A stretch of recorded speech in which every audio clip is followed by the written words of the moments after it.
I want people to understand this ordeal, it's taken a toll on both of us. Casey Anthony's parents respond after 15 years of allegations. I've gotten blamed for something I didn't do, and it tears me up inside. This can change our life. This is serious. This is their final response. The test is about to begin. Please remain still. Casey Anthony's parents, the lie detector test. Watch now, only on A&E, and watch next day on the A&E app. Luxury is meant to be livable. Discover the new leather collection at Ashley with premium quality leather sofas, recliners, and more, all built to last. No matter how many spills, scuffs, or pet-related mishaps come its way, the leather collection at Ashley is made with the durability you need for the whole family. Shop the new leather collection at Ashley and find chairs starting at $499.99 and sofas at $599.99. Ashley, for the love of home. To get the Crime Writers on After Show right now, go to patreon.com/partnersincrimemedia. I'm Rebecca Lavoie, and this is Crime Writers On.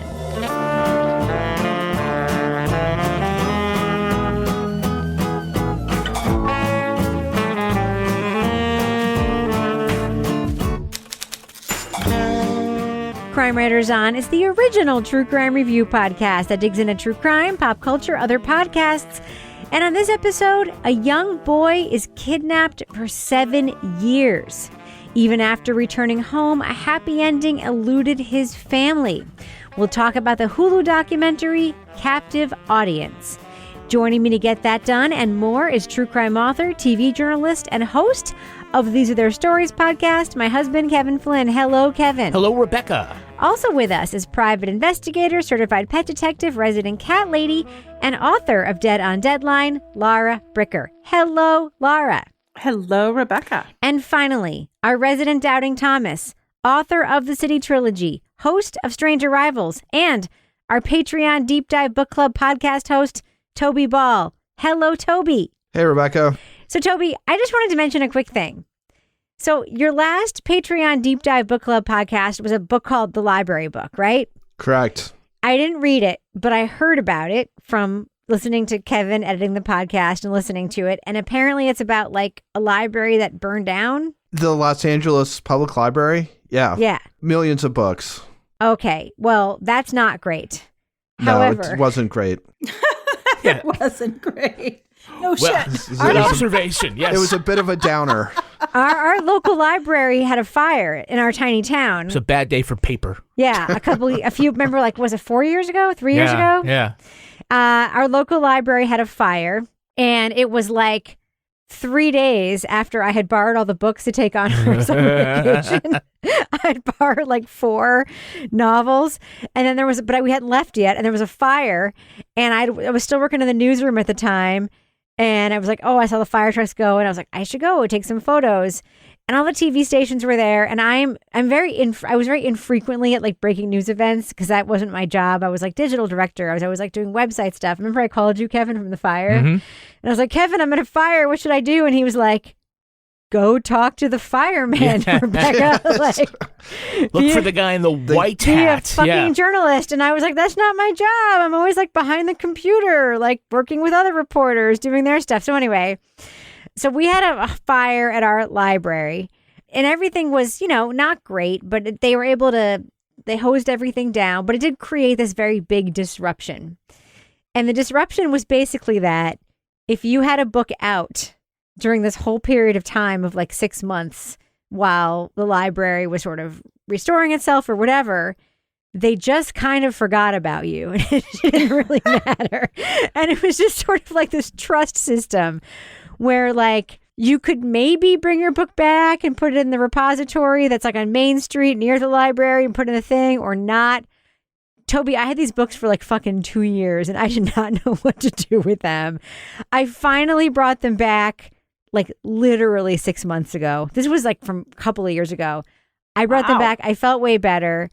Like hearing about your library thing just made me think about like what happens in that like period of time with all those books that were out. It's like the people who weren't in the building when it burnt down.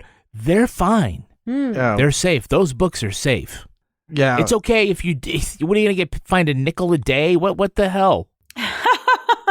She does not, surprisingly, doesn't really delve into what happened to the books that were in circulation. Yeah. It got up to 2,000 degrees. We know that. Yeah. The whole thing was just like a catastrophe because the books that weren't burned were soaking wet.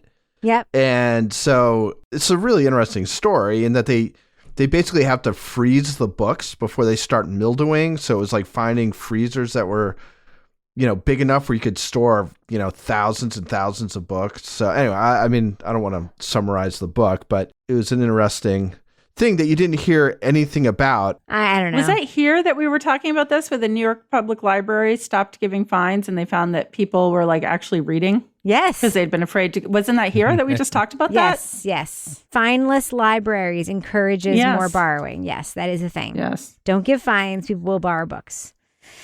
All right. So people should listen to the point is, Toby, people should listen to the deep dive about your discussion about the library book. If this little back and forth between you and me has not convinced people to sign up for Patreon and listen to that episode, I don't know what I can do for them. Correct. Yeah, a lot of people just unsubscribed, but that's cool too. Yes. Yes. And just so you know, I did finally return those 4 books. Okay. Finally. After 2 years of guilt. All right. So, Kevin, what is coming up? This is Thursday, obviously, this episode. What is coming up on this coming Monday's episode of Crime Writers On? Oh, we get to Netflix and chill all weekend because we're going to be talking about the series finale of Ozark. Oh, God. The series So finale. psyched. This is it. This is it. No more Ruth. Savor it. Let's hope it turned out better than Killing Eve. Oh my God. Kevin. Can you just do like one final pre us watching it Ruth impression, please? What the fuck, Marty? Why do you got these fucking library books? I'm not a goddamn cop. You know I can't read good. I don't know fuck about shit. Ruth. Oh, boy. All right. Well, with that, I think we should get to our review. I'm going to go ahead and drop that first clip. A bizarre story with a happy ending. Well, everybody wants a happy ending. And not very many true stories are a happy ending. In 1972, 7-year-old Steven Stayner was kidnapped and raised by his abductor under an assumed name. At age 14, he made his escape and returned home. Reporters couldn't get enough of the miraculous story, and a TV miniseries captivated the nation. As kids, they want us to, believe a happy fairy tale kind of, ending. And it just saddens me to think that my dad had to go through all that pain and suffering just to get his story told. But there was no storybook ending for the Stayners. The following years brought conflict, tragedy, and an unthinkable crime. He said, before I say anything, I want you to contact producers in Los Angeles because he wants a movie of the week made about his story. The Hulu documentary, Captive Audience, a real American horror story, follows the ordeals of Steven and Cory Stayner.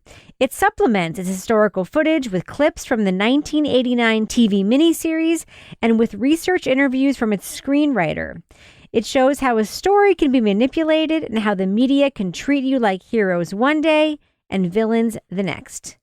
We're going to be talking about plot points from Captive Audience, so if you want to remain spoiler-free, go to the estimated time code in our show notes to hear our thumbs up or thumbs down reviews.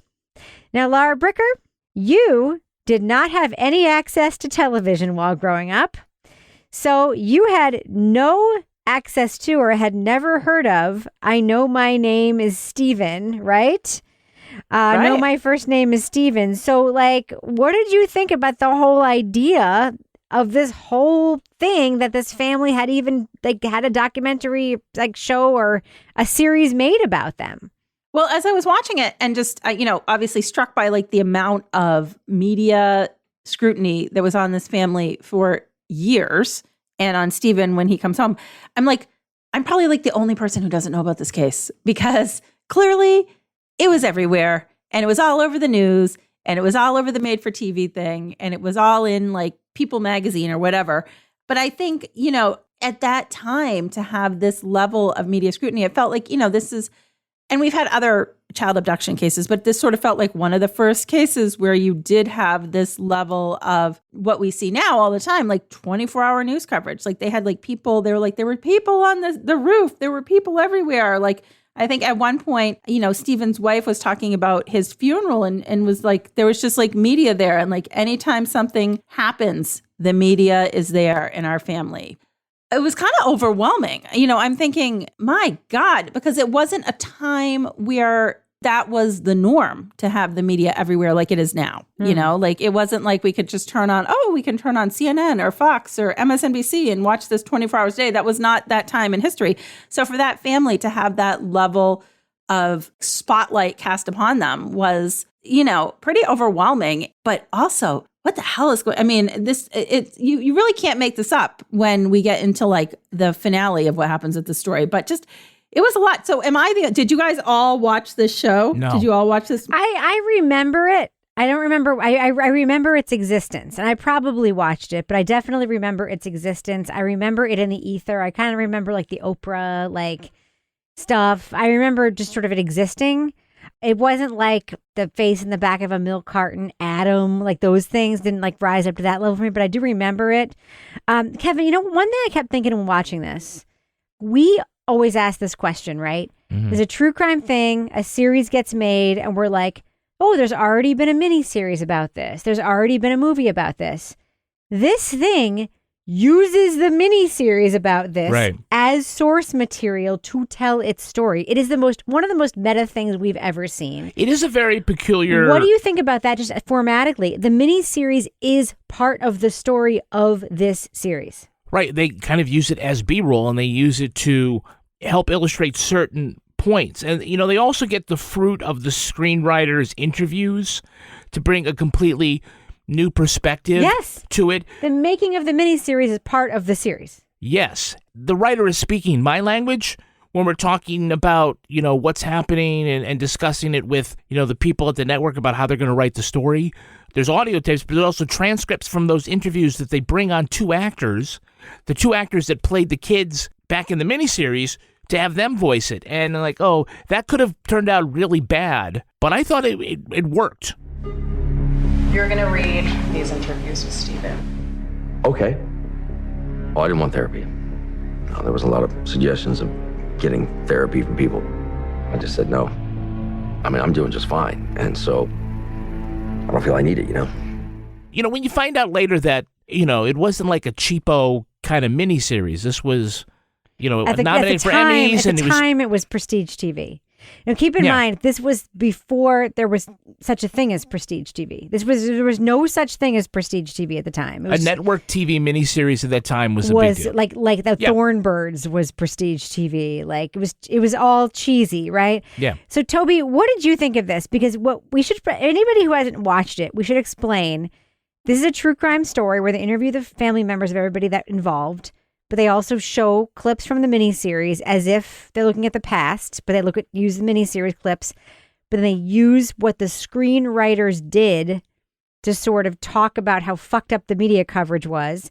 But then they bring in the actors who acted as kids in the miniseries, but now they're adults, and they have them read both transcripts from the miniseries, but also the material that was used by the people who made the miniseries that informed the fucked up media coverage. Like, what did you think of the formatics? I've never seen anything like this before.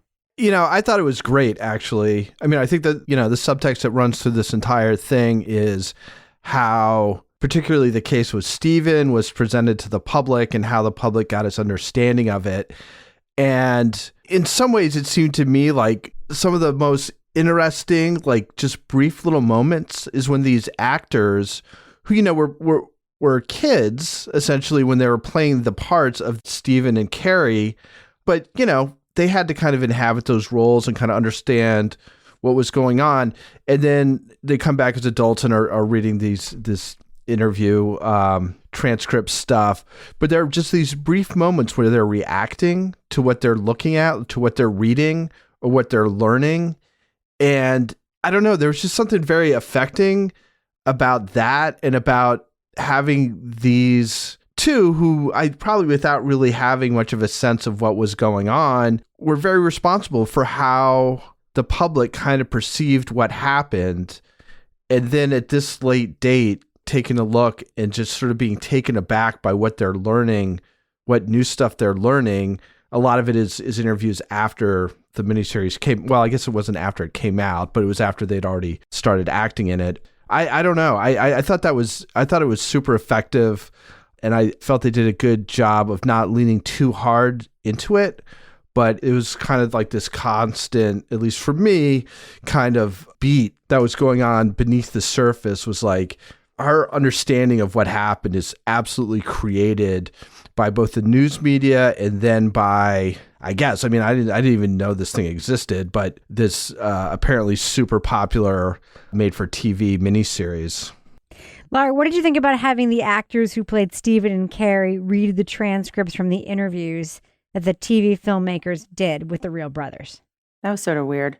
It was a little disconcerting at first because it was like, oh, that's weird. Because, these actors obviously, like, I don't want to say it's like a breakout role, but I mean, they became like, at one point, one of the daughters was like, well, like, every time I saw this guy, I like thought of my dad because I had seen him in the movie. So they kind of assumed this persona. So then having them reading the parts like that and reading the interviews, especially after so much was modified for television to make it kind of like narratively more compelling, it was another level of weirdness in this for me. I didn't really have any like big thoughts pro or con about it. I just thought, like, how do you move on from that role when you've played Steven? And now everybody, including Steven's daughter, looks at you and thinks of you as Steven. You become Parker Lewis, and Parker Lewis won't lose.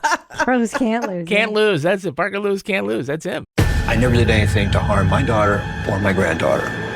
The test is about to begin. Please remain still. Casey Anthony's Parents, the lie detector test. Watch now only on A&E, and watch next day on the A&E app. The friendship is sharing deal. Because I want one of your McNuggets. And I need some of your Quarter Pounder. There's a deal for everyone at McDonald's. Get one favorite like 10-piece chicken McNuggets, a Quarter Pounder, or a Big Mac, and get another for just $1. Price and participation may vary. Valid for item of equal or lesser value. Luxury is meant to be livable. Discover the new leather collection at Ashley with premium quality leather sofas, recliners, and more, all built to last. No matter how many spills, scuffs, or pet-related mishaps come its way, the leather collection at Ashley is made with the durability you need for the whole family. Shop the new leather collection at Ashley and find chairs starting at $499.99 and sofas at $599.99. Ashley, for the love of home. Hey, let me abduct everybody's attention for 1 second. Oh, wow, okay. I know it's a bad transition. That was really a sloppy transition, Kevin. Way to go. All right, let's do the business Wait, in the business let's have section. an actor read you doing that transition. Oh, shut up. So right now on Patreon, you can get the Crime Writers on After Show, Leave It to Bricker, Toby Ball's latest Deep Dive Book Club podcast, and we'll have an episode coming up very soon of Married with Podcast. I cannot wait. It's my favorite judgy thing to make. The two of us who are married to each other on the panel for now do our own podcast. Also want to let you know that yesterday came out our latest episode of These Are Their Stories. Yes. The SVU episode we're talking about is called Totem. Bananas. It's the one in which Jeremy Irons comes on as the profiler, and the girl is left in a bag with a doll, and all of a sudden, towards the end, the sister says, "This is my bedroom," and the mother comes in, "What are you doing in my bedroom?" And everyone goes, "Oh, yes." It is bananas. It is so good. The episode we're talking about is bananas, but the podcast we recorded about the episode is super good, about one of the most bananas and gross SVU episodes ever made. Yeah, our guest is our friend Irish broadcaster Chris Green. Yes. And if you want to get exclusive podcasts, you can do that by signing up at patreon.com/partners in crime media. Also, sign up for our free newsletter. Go to crimewriterson.com, drop in your email. You'll get special stuff. Comes out every Thursday where we talk a little bit more about our reviews. We do Crime Writers on behind the scenes. You can see photos of the pet of the week, tweet of the week, all sorts of great stuff that you can only see there. Apparently, you took a poll in the last newsletter, and I realized that because I started getting bombarded in my email by people with ideas for my vanity plate. So Yes. there's all sorts of things in the newsletter. Kevin, I have a question before we end the business section. Yes. Do we have any Patreon patron saints of the week this week? Well, how could I ever forget? Our Patreon patron saints are Nelson Parks and Karen Clark, who loves Rebecca more than life itself. Oh, Karen. Bless you. Karen, by the way, thank you so much for the post that you put up in our Facebook group this week. It made my life, honestly. After seeing a bunch of really shitty reviews on this podcast about me in particular, your post made up for all of them. Thank you, thank you, thank you, thank you, thank you. Please tell all of your friends, Karen, that you love the show and that you also love Kevin and Laura and Toby too, because I wouldn't be able to make this podcast without the three of them. So thank you all. Thank you, Karen. Thank you, Nelson. All right, reel it in. And thus ends the business section. The business section. All right, so Kevin, I want to talk about the case a little bit now. Mm-hmm. So Steven was kidnapped by this guy, Parnell. Yeah. Who raised him. Obviously, he abused him, as we find out later, but he also raised him as his son, sent him to school. Yeah. Where he lived in a community, but he lived like in a community in school, but he went to school, like he had a girlfriend, he had friends. Played football and but he was also like the poor kid in school, and like everyone, like he had a persona in school. Like, what did you think about just, I mean, he almost was like a high profile kid in school, the way he was raised by this guy. Like, it's an incredible, I mean, of course, this is pre-internet, pre-cell phone, pre-social media, so it takes on a different kind of like aspect that way, but it is pretty extraordinary. Yeah. The idea that he was, perceived, well, he wasn't perceived as the poor kid. He certainly was not growing up in, the lap of luxury. There was, the idea, there are weird parents and there are unconventional parents, and they just kind of assume that his dad is that. And it's, you brought up something where he said, he just lives as his son. Everyone said, he wants a son. That's what later on they were saying, like, well, he just kidnapped him because he wanted a son. No, he did not want a son. No. He wanted a victim. Yes. That he could have all the time. And I'm thinking, were people being polite, or were they just really that naive? They were that naive. That, like, they were, what? Shocked that that's what it was? Because right now, like, in 2022, our brain is like, he is taking him for that purpose. I think if anything, we look at it and said, he took him, but he didn't kill him. He took him and kept him around. That's different. Yeah. Sometimes we see, like, women will kidnap a baby because they can't have a baby. A grown man doesn't take a prepubescent kid for any other reason. Unless to murder, like John Wayne Gacy. Yeah, and we had this part of what we hear is the screenwriter talking about that aspect of the story and sort of talking like, how do we tell a late 1980s television audience, how do we address the fact that this kid was molested? Yeah. And how do we do that in a way that, doesn't say that didn't happen, but how do we imply it that it's clear? And I don't know. I don't know if they did anything more than what they showed, but there was a scene where he's like, hey, Pete, Dennis / Steven's friend, you want to come out to the barn? And the way he gives him the look. And there was a little bit of, not subterfuge, but maybe it's sort of this, modesty that it was part of the television networks dealing with it. Here's what's going to happen. Would you come with me, please? The people who tune into this show are going to know that it's about a guy who kidnapped a kid and molested him. The last thing you want to be is sensational. Oh, absolutely. But the problem that we have to face up to is it exists. The writer was aware that we have to do it, but we can't be explicit about it. Now, like on HBO, it might be handled very differently. You think? It could be, but Toby, what do you think about that? Because the sort of like, where it happened, obviously, is one thing, the Pacific Northwest and this whole like small community but large place aspect of it. But also, I actually, as a child of the 70s and 80s, am not surprised that a man could kidnap a boy and that no one could think anything of it, because that was just not the way. People did not think of predators and victims that way at that period of time, right? Yeah, I mean, it certainly wasn't part of the culture the way it is now. I was 7, I think, when this happened, so I'm not sure I have a real feeling of the zeitgeist back then, but it does it was a different time as far as that stuff. I mean, I feel like we're much more, for better or for worse, have the antennas up for this kind of stuff now. And I think assumptions about what's going on, which are informed partly by fact and partly by sort of some of the cultural norms right now, I guess. I mean, it definitely was a different time. And I do think, again, it's, you know, now, I mean, there'd be no question what people would think about it. Yeah. And it certainly wouldn't be like, oh, he just really wanted a son. Yeah. That would not be the take. We should also keep in mind that in the pop culture sphere, like not just in the real world, but in the pop culture sphere. So this was what year, 1989? The miniseries? Yes. Yeah. In 1984, there was a huge television movie that I will never forget watching in my entire life. It starred Ted Danson and Glenn Close. It was called Something About Amelia, or There's Something About Amelia. It was about a family where the father, played by Ted Danson, molested his daughter. And it was a whole thing. The family breaks up because the father's molesting the daughter. And you know how the miniseries ends? Oh, yeah. They all have dinner together. And the family gets back together and everything's fine. You thought the ending of Killing Eve was fucked up. Because in the 80s... like that, I mean, honestly, for everyone who's listening now who's like younger than like 39 years old, the era in which we grew up was super fucked up with these kinds of conversations.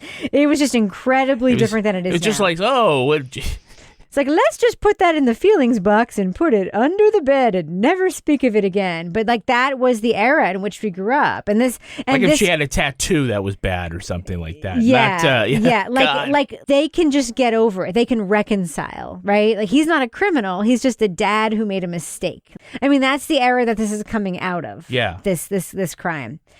We're getting there in fits and stops of like being honest about the troubles in the world, Yes. the things that we never talked about. It's, you know. Correct. Like we're in a very different place now than we are then. All right, well, let's move on to what happens after Steven comes home, because Toby, you said that you knew Cary Stayner's story before you knew Steven Stayner's story, right? Yeah, well, I didn't know Steven Stayner's story until a few days ago when I watched this. Really?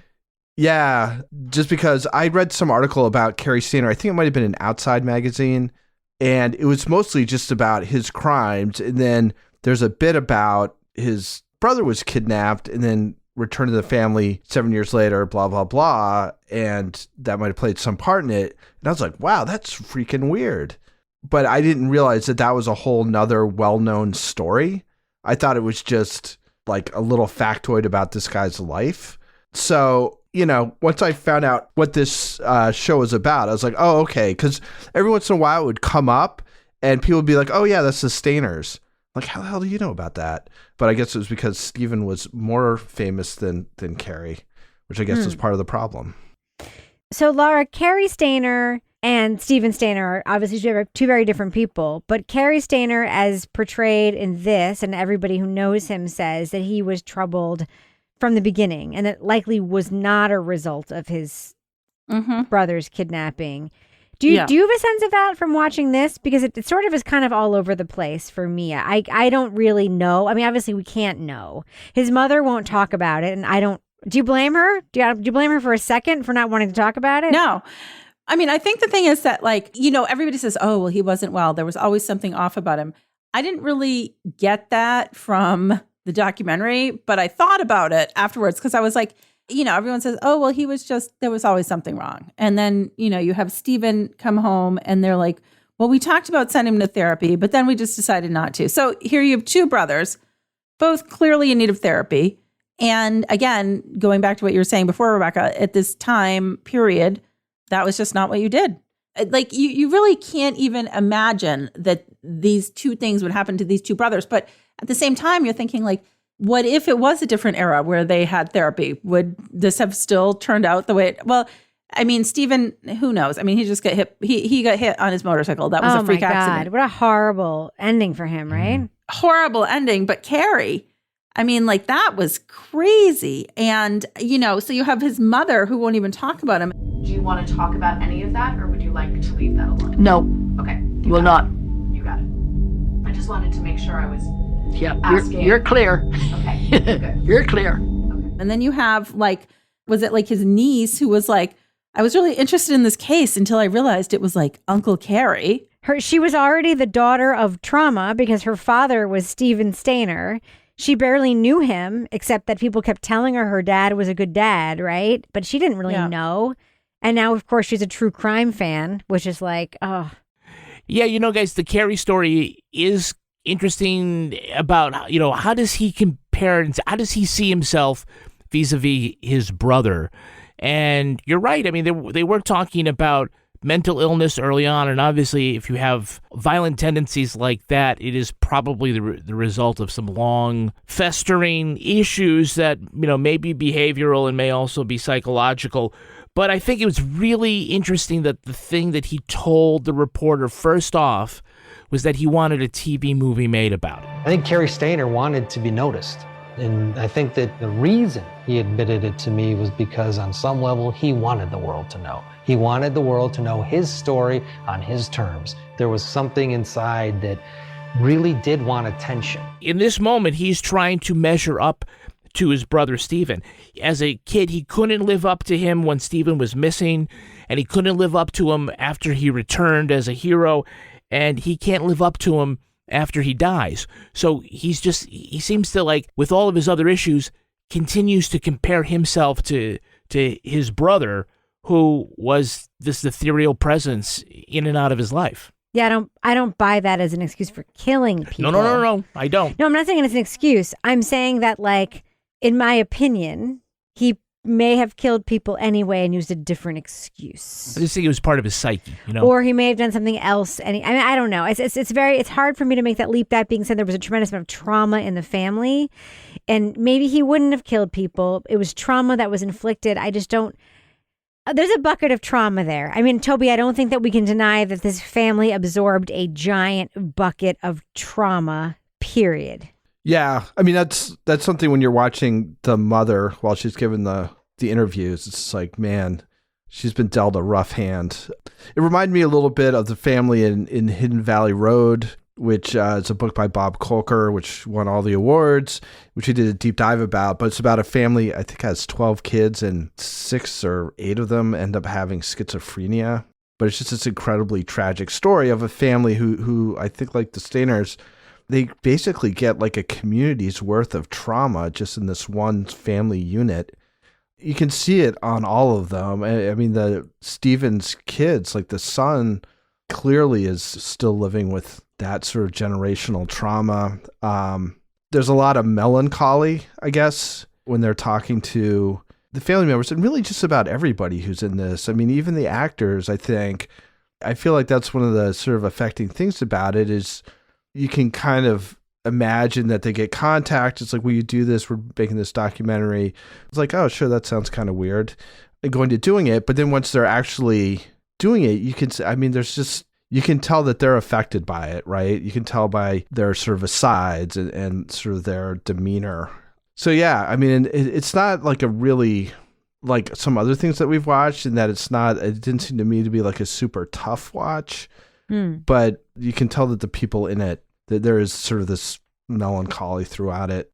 I kind of felt the same way. And I also felt like the sourcing was incredible because they had the Stayner family, they had the kids. But Toby, can I just ask you like a follow-up on that? Because the family also has all of this material, apparently like in containers and trunks in their house, and the kids are able to pull it out and look at it. I found myself thinking, like, obviously every family sort of keeps things differently, right? Like I'm not a sentimental person, so I don't have a lot of stuff in my house. But they're also keeping all of this material. And I just found myself thinking, like, I wanted them to just build a bonfire in their backyard and like throw the news clippings. You know what I mean? It's like, I felt for them so hard that this is what they have of their father, is this fucking movie and these news clippings of their uncle. You know what I mean? Yeah. I mean, they don't go into any detail about this, but they're like, yeah, our stepfather was not a great guy. Yeah. So they have this sort of difficult upbringing, I guess. And then what they know of their father is this, you know, I mean, it's almost like a legend, right? I mean, it's this crazy movie. story. Yeah. And then they can watch it on TV sometimes. And identify so much more with the actor on TV than the actual father who they haven't known, that there's like this weird transference. So, I mean, again, I mean, it's just, you know, that part of it is heartbreaking. And, you know, he's not gone from their lives because of the trauma of the kidnapping. He's gone from their lives because of a sort of a freak, you know, vehicle accident. Yeah. But the story they get of him is not a normal one. Nope. But how about that visual, you know, we see in the beginning take out this big box that has newspapers and things like that. You know, throughout the documentary, we see headlines, but when you watch this, it seems like what they've done is when they went to interview them, they were taking those newspapers out and literally laying him down on a gray shag carpet in that living room, and just that's when they were shooting the video. It wasn't like they went to a studio and they did all sorts of like scans and they're pushing in, zooming in like Ken Burns would. It seems like while we're here, can we take shots of all these newspapers? Yeah. And they just laid them down flat on the ground and lit it right, and boom, boom, boom. There was the reason why to lay it down. It's very organic. Yeah. I never did anything to harm my daughter or my granddaughter. The test is about to begin. Please remain still. Casey Anthony's Parents, the lie detector test. Watch now, only on A&E. And watch next day on the A&E app. The friendship is sharing deal. Because I want one of your McNuggets. And I need some of your Quarter Pounder. There's a deal for everyone at McDonald's. Get one favorite like 10-piece chicken McNuggets, a Quarter Pounder, or a Big Mac, and get another for just $1. Price and participation may vary. Valid for item of equal or lesser value. Luxury is meant to be livable. Discover the new leather collection at Ashley with premium quality leather sofas, recliners, and more, all built to last. No matter how many spills, scuffs, or pet-related mishaps come its way, the leather collection at Ashley is made with the durability you need for the whole family. Shop the new leather collection at Ashley and find chairs starting at $499.99 and sofas at $599.99. Ashley, for the love of home.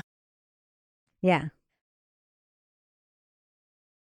All right, well, let's do what we do. Let's let our listeners know, should they check out Captive Audience, a real American horror story? What do you think, Laura Bricker? Thumbs up or thumbs down for this series on Hulu? Yeah, I'm going to give this a thumbs up. I mean, this is a straightforward style true crime retelling of a crime that, you know, has two parts to it. And it doesn't sensationalize it in a way. It really gives the family members that are still present a forum to talk. It relies, you know, it has great archival footage. It has this bizarre made-for-TV movie. And also, I think one of the most interesting things to me was like the access to the recordings of the writers and directors of that made-for-TV movie, which was also just a really interesting window into how that was made. But I mean, I grew up in Vermont. I had no TV. I did not see I Know My First Name is Steven made-for-TV movie, so this was all new to me. So I found it interesting, and I found it was done in a respectful way because this poor family has endured so much on so many levels. I can't even imagine. And I hope that the poor mother, what was her name? Kay. I mean, it just awful what she has gone through as a mother. But overall, I'm going to give it a thumbs up. I think this was well done. Toby Ball, what do you think? Thumbs up or thumbs down for Captive Audience? So I thought the first two episodes were really interesting, the way they integrated this I Know My First Name is Steven miniseries, which I had never even heard of, which actually ran, I think, my last week of my senior year in college. So I was obviously doing other things. And they do a really interesting job of integrating the research that was done to make that and some of the decisions that were made in making that miniseries. To get a couple of the actors to come and read transcripts of interviews that were done as research for it. And I thought that was all sort of interesting and an interesting reflection on how, you know, the public kind of understands this case. And I thought that was all really good. The third episode, which focuses on the brother, doesn't have any of that stuff, and I think is not as good, partly because of that. I just don't, it's an interesting story. They don't have the same materials they could work with. I think you had to have it. I mean, you couldn't really tell this whole story without having that aspect of it, but it does fall off a little bit there. But overall, you know, I think they took some chances, made some interesting choices, and I think they worked out for the first 2 episodes. And it's not like the 3rd episode is bad. It doesn't feel like it stands out in any way from a whole bunch of other things. Whereas the first 2 episodes, I do feel do, but it's a very solid thumbs up from me. Kevin Flynn. I'm going thumbs up. Hulu has had some missteps with their crime documentaries. We had Sasquatch. We had Wild Crime. We had The Curse of Von Dutch. Some of the reasons that they didn't do well is because it was a poor selection of their source material. But I think that this really stands out. This is their best offering so far. The story, and there's really 2 different stories here about a family. Whether you came in because of Steven's story and you didn't know what happened after, or you came in because of Cary's story and you didn't know what happened before, I think that both of those narratives drove it really well. I agree with Toby that episode 3 was pretty thin, but not enough to derail the enjoyment of what they did. They put it together. It was a really unique use of the material that they did have, the archival stuff, which, not only included clips from a TV miniseries, but also, interviews that were not journalistic per se. It was research for a screenwriter to write about the miniseries. It's stuff that we haven't seen used before. It was put together really well. There were a lot of places where this could have really been bad and fallen down when you bring in actors to, voice transcripts, and then you bring back Parker Lewis, but I liked it. It worked, and it's a thumbs up. Yeah, it's a thumbs up for me, too. I'll tell you what would have made it, really great. So I agree with you guys, too. The Cary stuff was thin compared to the Steven stuff.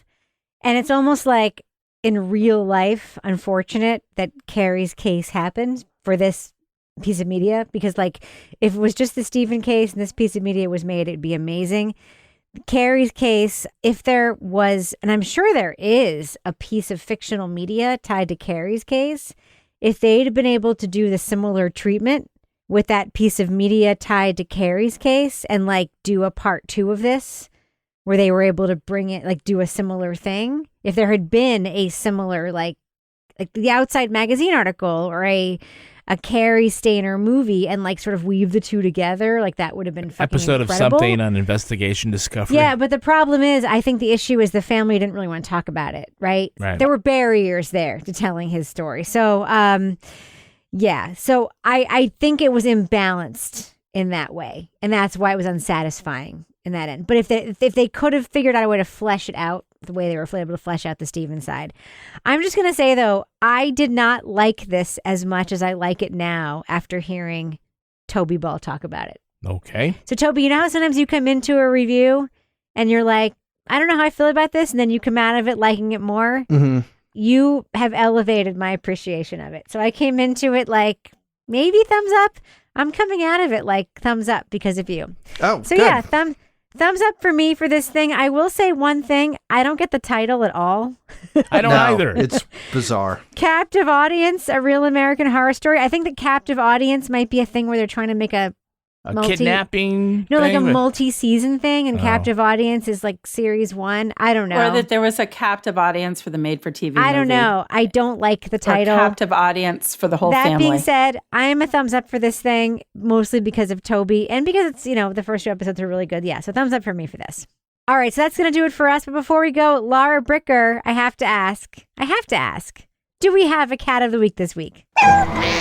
We do. So I put out a call on our Crime Writers on Facebook discussion group for cats, and I had 140 responses, which was... It was called, Show Us Your Kitties. Show Us Your Kitties. Yeah. Oh my God, that's dangerous. Jesus. So I got so many great responses. I will have cats of the week forever. But at the end, KT Kelly did not say anything. KT was like, it's just so disheartening how hard it is to have a cat of the week. And I was like, oh no, did they nominate their cat for cat of the week? So I went, they nominated their cat. So this cat might have already been cat of the week, but I don't think so because I think I would have remembered this. So KT nominated her cat a year ago.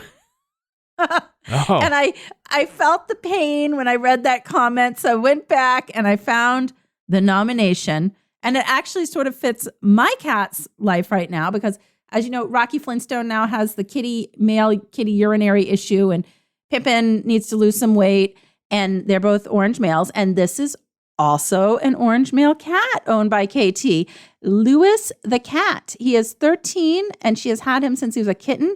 He has had other reluctant cat roommates for the last 3 years. He has been an only cat. He has always dominated space and the food bowl. At the last vet visit, he weighed in at 23 pounds, which is morbidly obese for a cat.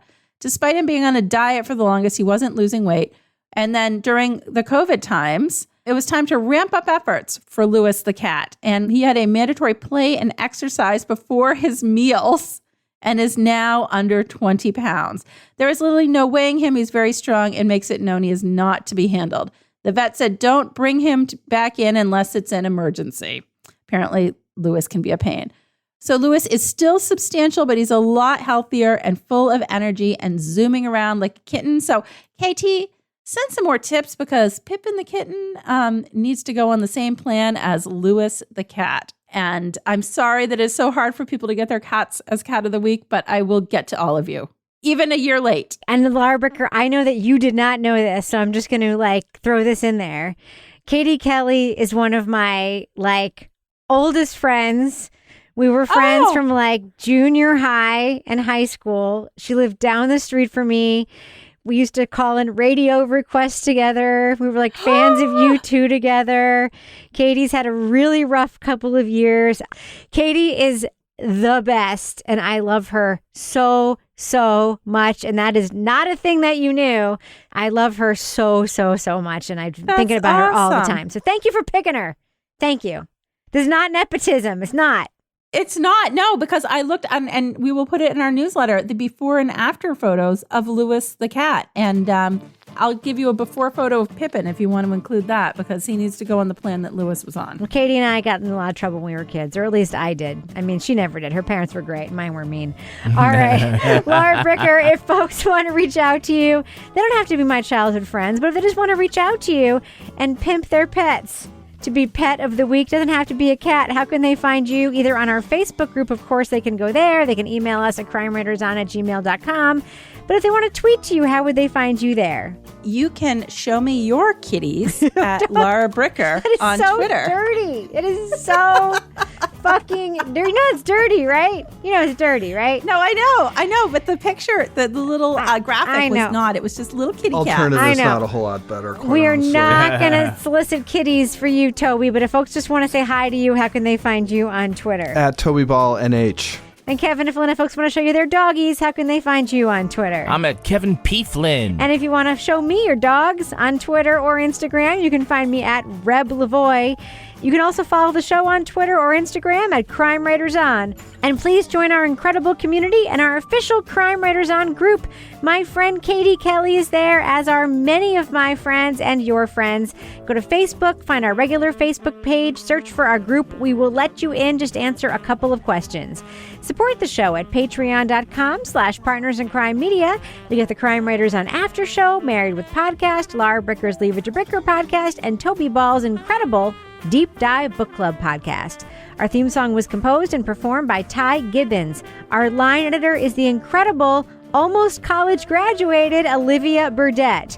The executive producer of this program is Kevin Flynn. This show was recorded in a yoga loft above the bodega in Bay St. Louis, Mississippi studio, otherwise known as Studio C, the closet in our New Hampshire basement, where we debate which 80s TV star will play each of us in the miniseries. Ricky Schroeder. Justine Bateman.